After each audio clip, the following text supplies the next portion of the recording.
Colorectal cancer is the third most common cancer and the second leading cause of cancer death in the United States. It is estimated that in 2020 there will be 148,000 new cases of colorectal cancer, with 53,000 people dying of the disease. Since the early 1990s, there has been a rather dramatic decrease in the incidence or frequency of colorectal cancer in the population older than 50 years. At the same time, there has been a dramatic increase in the incidence of colorectal cancer in persons less than 50 years, with the largest increase in the 40 to 49-year-old age group. That being said, colorectal cancer is still predominantly a cancer of adults over age 50, with the average age at diagnosis being 67 years. Currently, about 1 in 9 colorectal cancer diagnoses is in a person less than 50.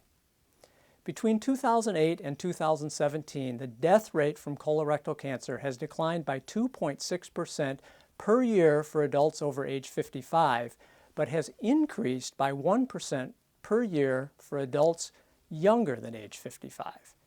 This may be due to a delay in diagnosis in younger people being diagnosed with more advanced cancers, and colorectal cancers being diagnosed at a younger age tend to be more aggressive. Most colorectal cancer diagnosed in adults less than 50 are what are called sporadic, meaning they do not have a genetic or family risk and they are not associated with a pre-existing disease such as inflammatory bowel disease. The reasons for the increase in colorectal cancers in young adults are poorly understood. Increases in the incidence have occurred more rapidly than can be accounted for by changes in genetics. It is estimated that more than half, approximately 55% of colorectal cancers, are attributable to modifiable lifestyle risk factors, and these may very well play a role in the increase in incidence in young adults. Modifiable lifestyle factors that increase the risk for colorectal cancer include excess body weight, physical inactivity, long-term smoking, heavy alcohol consumption, type 2 diabetes, low calcium intake, high consumption of processed meats, and low consumption of fiber-containing foods, such as nuts, seeds, vegetables, and fruits.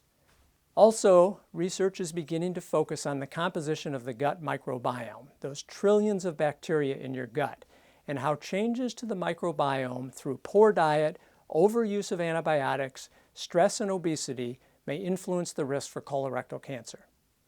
Because colorectal cancer is perceived as a disease affecting only older adults, it is imperative that younger adults understand the potential signs and symptoms of colorectal cancer. Symptoms include rectal bleeding, blood in the stool, change in bowel habits or stool shape, stools becoming narrower, the feeling that the bowel is not completely empty, abdominal cramping or pain, decreased appetite, or weight loss. In some cases, blood loss over time will result in symptoms of weakness and fatigue.